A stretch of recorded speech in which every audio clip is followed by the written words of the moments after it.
Okay, so I want to talk about why I chose to leave the United States and how I chose to leave the United States and what I did to get there.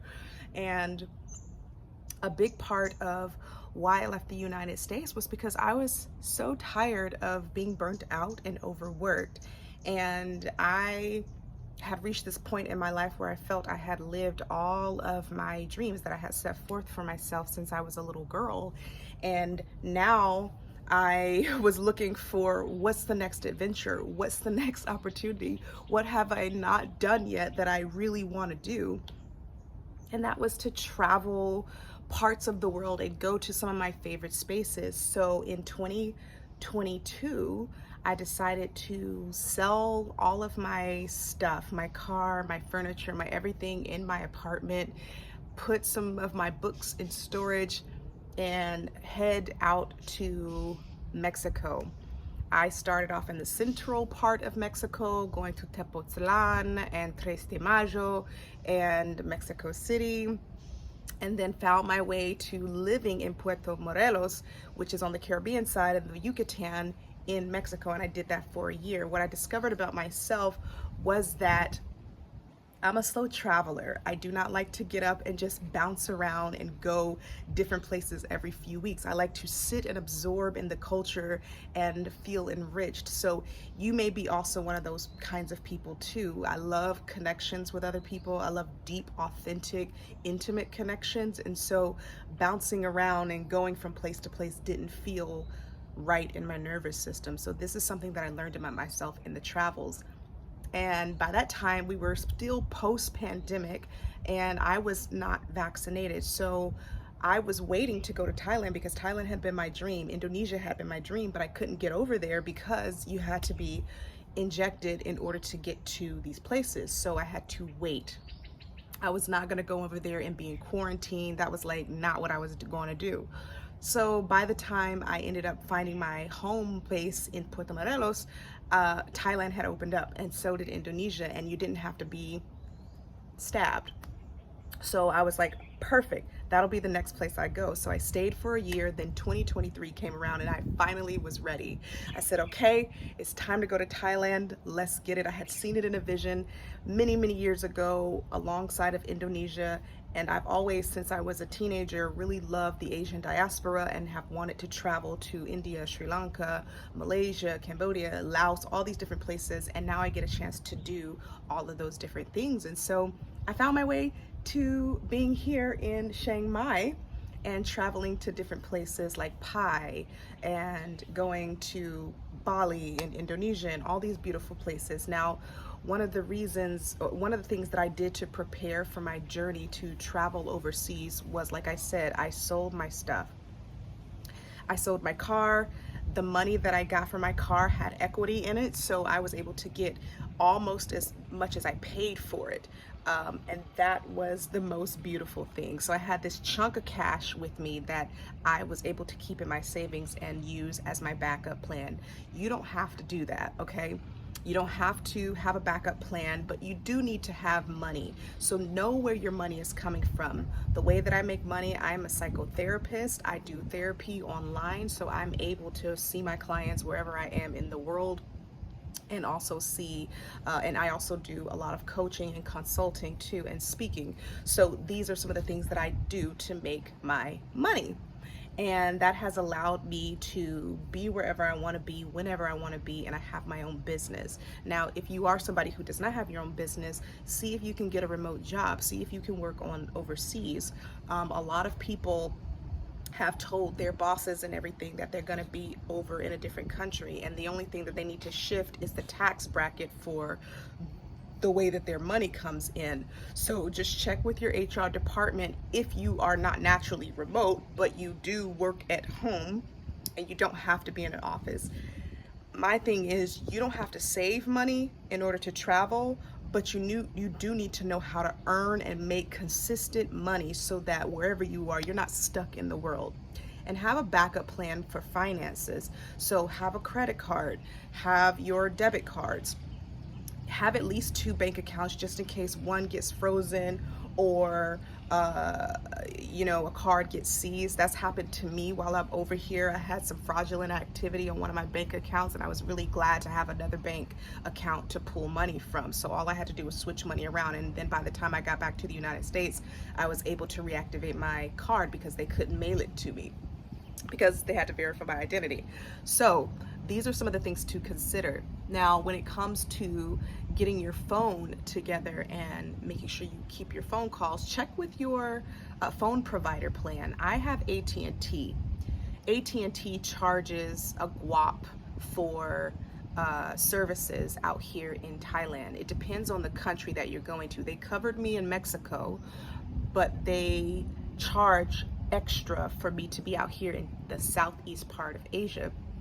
That was not ideal for me. So what I did, and what I continue to do when I go to different countries, is okay, so the thing that I was saying is get a local SIM card and put that into your phone. The way that I do it is I have a Google Voice number, and that Google Voice number has been my forwarded number for my business for a really long time.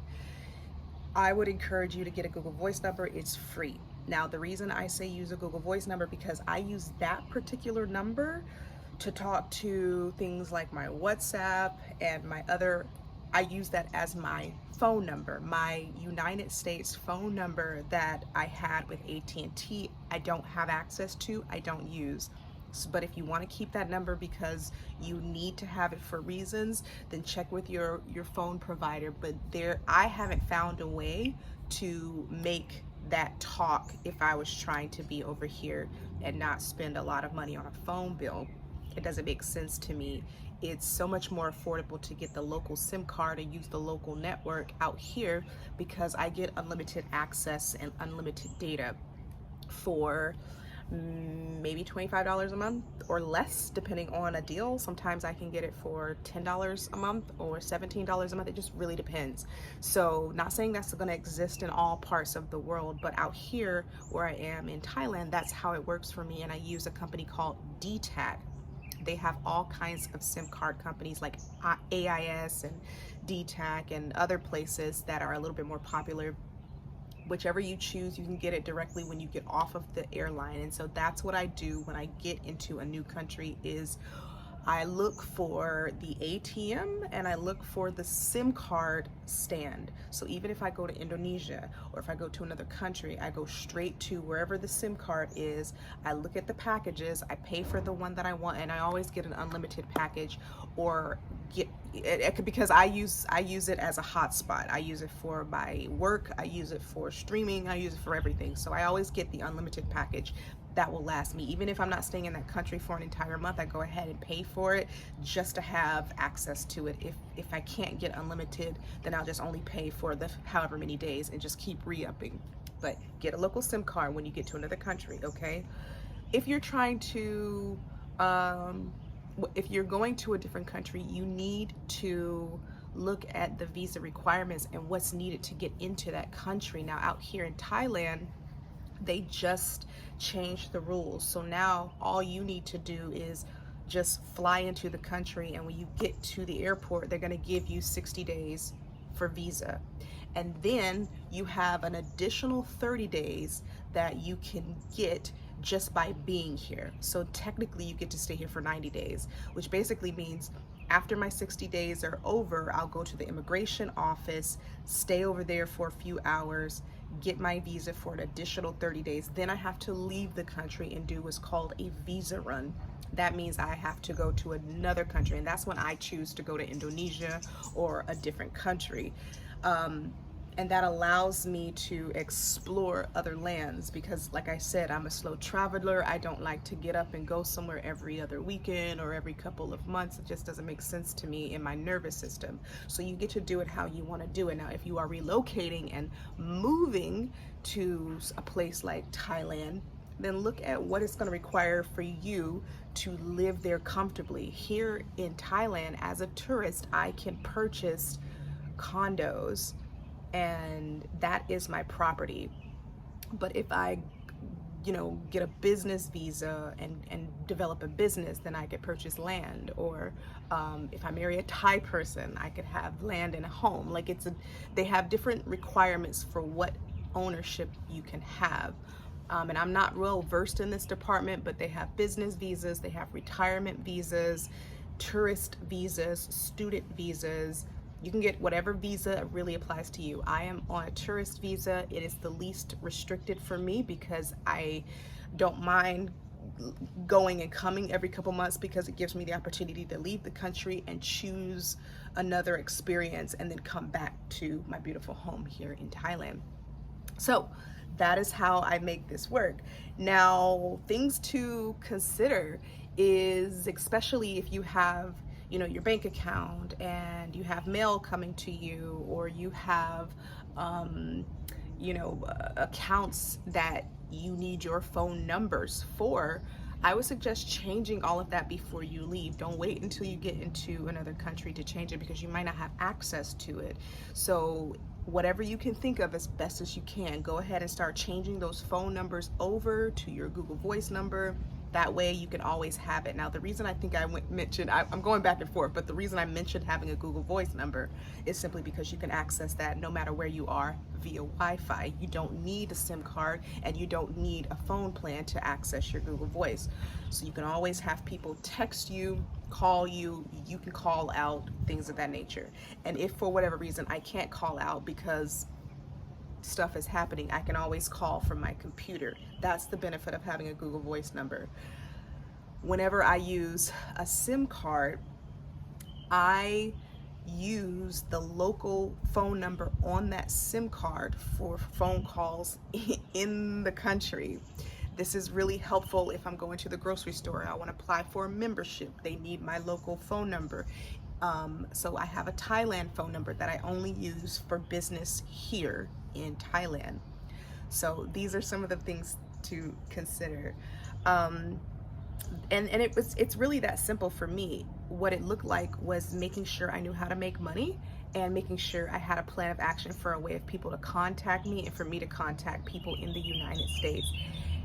These are my biggest tips for moving abroad. Outside of that, everything becomes pretty simple. Finding a place, what I've noticed just going from different countries, I've been to Indonesia, I've been to Laos, I've had a layover in Malaysia. I haven't been into Malaysia yet. I've been to Thailand, I've been to Mexico. Even in these spaces, it is easy to find a place. I go to Facebook Marketplace.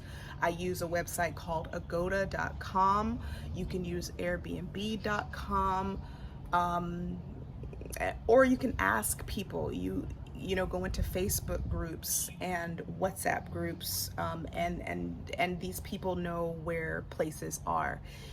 I would highly suggest, if you're coming into a country for the very first time, like I typically am, I don't know where I'm staying, I don't know where I'm going, but I'll choose a hotel for a week. That gives me enough time to rest from the airplane, to acclimate to my settings, to understand where I am, and to at least meet someone who can show me where things are and tell me where the best places to go to find a place are. So I found this beautiful home on Facebook Marketplace. It's been my lifesaver for me. So this is how I find places. But before I used Facebook Marketplace, I used agoda.com, and it's a great place to look at hostels. I also used Google Maps. It's a great place to find hostels, hotels, boutique houses, guest houses, things of that nature. So if you're looking for affordability and you don't know exactly how you're going to live just yet, start with a hotel or a guest house, stay there for a week or two, get the bearing and the lay of the land, see where you might want to live, and choose different parts of the city, and then go to Facebook Marketplace and see if you can find a place that you can contract at least for a few months, 6 months, 3 months, 12 months. And that's how to find a home and start setting up. So that's how I found this place, and I'm on a 12-month lease, and I go and come as I please, okay? I trust the people here. So that's how I find a home. And people, I never thought about using Facebook at all to find a place. That was just not a thought. I was like, oh my God, I'm gonna get scammed. But use your P's and Q's. If it reads like a scam and they want you to, and they change the price on you at the last minute, That ain't it. Choose something where you feel like you can go look at the space, talk to the people, be friendly with the people, and that is the best way. You want to see what you're getting before you commit to something. So don't ever commit to some sort of lease or home without ever stepping foot onto the property or into the country, okay? It is easy. You don't need a background check. You don't need a credit card check. All you need is 2 months deposit, at least out here in Thailand, and the first month's rent. So I need 3 months worth of the rent in order to get a space. And in Mexico, I think I needed about 2 months worth of the rent. I don't know what it is in Indonesia. I think it's about 2 to 3 months worth of rent. So it's about the same. So I say that that's the only thing you're gonna need in order to find a place to live. And then boom, you sign the contract and then you move in the same day, okay? It's not like you have to wait. You move in the same day. I look for furnished places, and that's what I always look for, furnished, not unfurnished, because I'm not about to buy furniture. But if you are relocating to the land, buy an unfurnished, get an unfurnished place and go buy your furniture and figure out how to make that work. And that's how I do it. These are the things to consider. I have a storage bill that I pay back in the United States for my books. The mail that I get, I have it sent to my virtual mailbox. There are virtual mailboxes that can scan information to you, but I have people back in the United States who just pick up my mail for me, and I don't have to worry about that. So kind of set some of those things up if you are still trying to live in the States as well as in another country, just to give you some flexibility and some variety. These are the things to consider. So I think that's about it. If you have any other questions about how to make this work for you or live a life in this kind of way, the best thing that I can say is have a vision. Go into your mind and create the life that you wanted to live. I wrote out a vision years ago and said I wanted to live in a garden where there was medicinal plants and fruit growing on the land. I wanted to have access to see the mountains and beautiful trees, and that's literally what I have. I see the mountains that are over here. Literally, I have a rooftop upstairs where I can gaze off at the mountains every single beautiful day, okay? And I'm in a garden with beautiful bananas growing and mangoes growing and bell peppers. We got papaya trees right here. We got medicinal plants, tea tree and lemon balm and holy basil, tulsi and lime trees and mulberries. I had a vision, and this is what intentional living is like. When you are living and you are creating a life by design, you live outside of the confines of what everybody has told you to live and how to be. And that looks like starting with a vision inside of yourself that says, this is how I want to live, and it is possible for me. And that's what I said. Now, for many years, I said, how am I gonna make this work? I don't know, I'm scared. What if I don't make enough money? What if I get stranded in a different country? You name it. I had all these fears. But I trusted that the right timing would come at some point. And then the pandemic opened up the door for everyone to be online. So that was the right timing to start making my move. And it just unfolded for me, though I had the vision several years, 6 years prior.